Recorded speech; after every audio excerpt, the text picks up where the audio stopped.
So this bit, you have to take your helmet off. On June 24th, 1967, 6 brave cavers entered the Mossdale Caves in Yorkshire, England.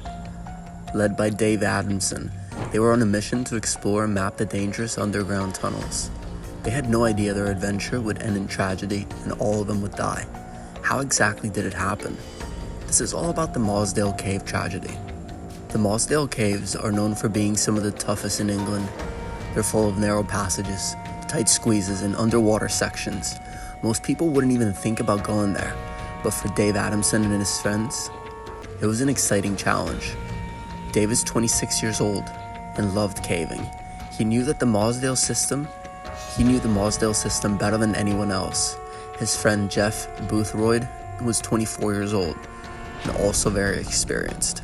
They were joined by Colin Vickers and John Ogden, both 23 years old. Bill Frakes, who was 19 and the youngest of the group. Michael Ryan, who was just 17. These men weren't just looking for a thrill, they had a serious job to do. They wanted to map out the deepest parts of the cave system. This information would be really useful for other cavers and scientists. It was dangerous work, but they felt ready for it. On that Saturday morning in June, the weather seemed okay. It was a bit cloudy, but nothing too scary. The team gathered the cave entrance, checking their gear, and over the plan one last time. They knew they'd be underground for hours, maybe even all day. 4 other people went into the cave with them, including Dave's fiancée, Morag Forbes. But these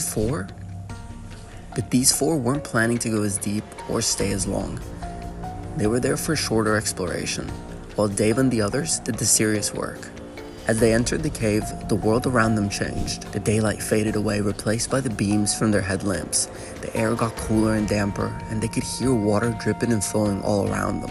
It was like entering another world. For the first few hours, everything went according to plan.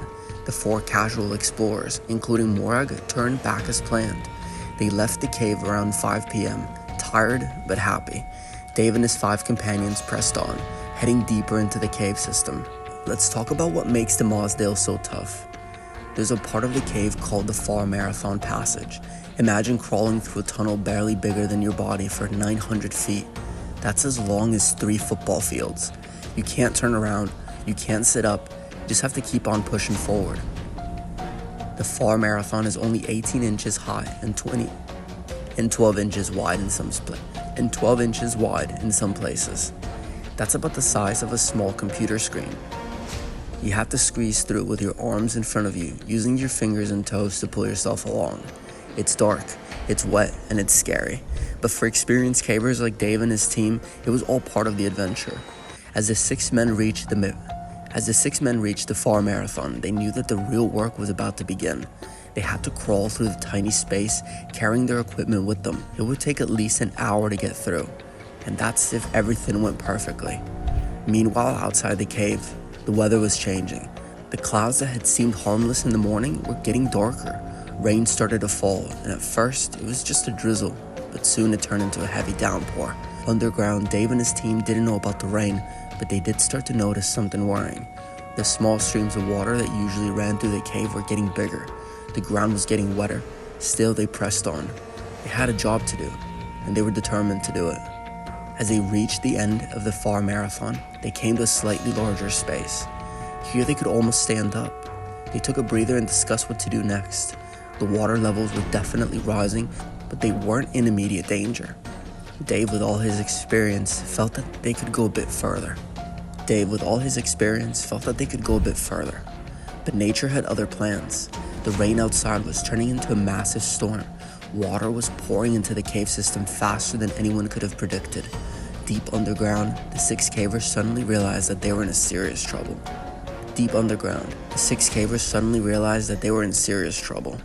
The water was rising fast now.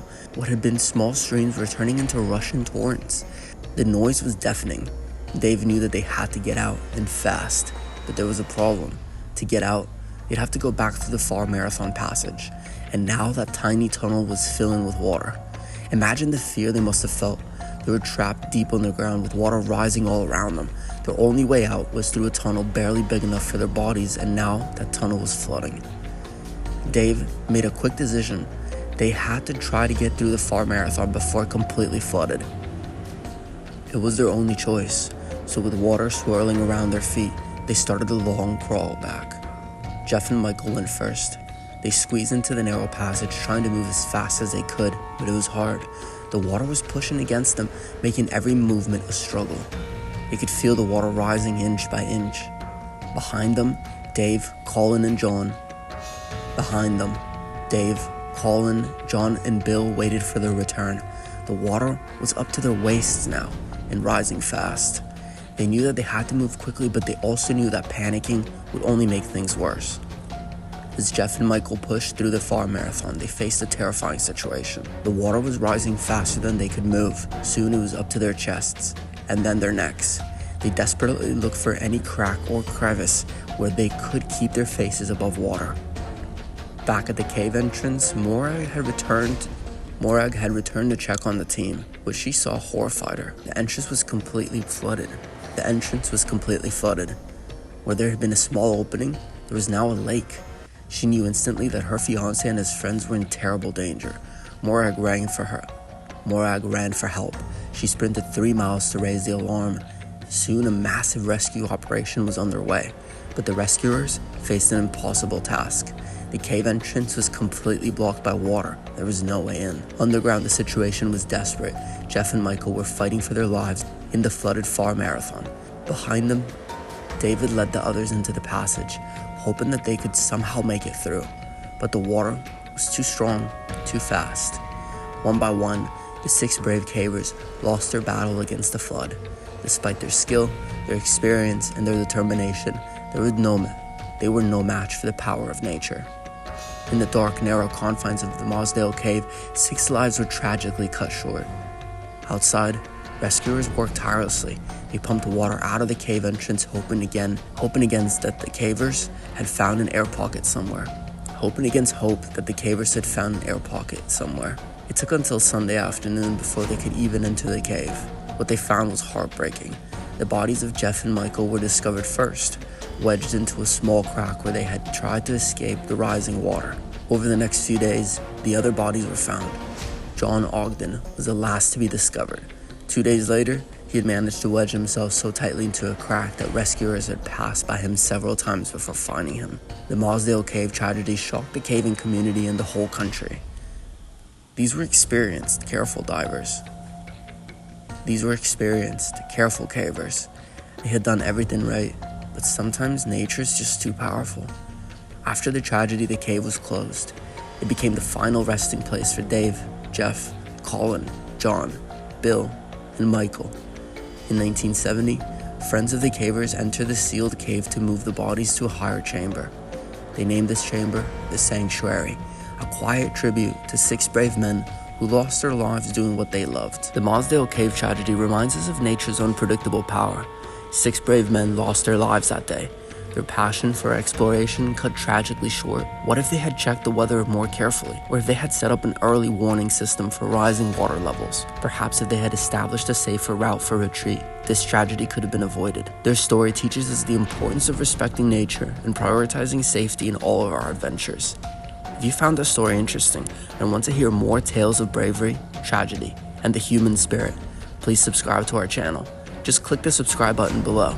And if you're intrigued by stories like these, you won't want to miss our next video. It's another gripping tale that will leave you on the edge of your seat. Thank you for watching.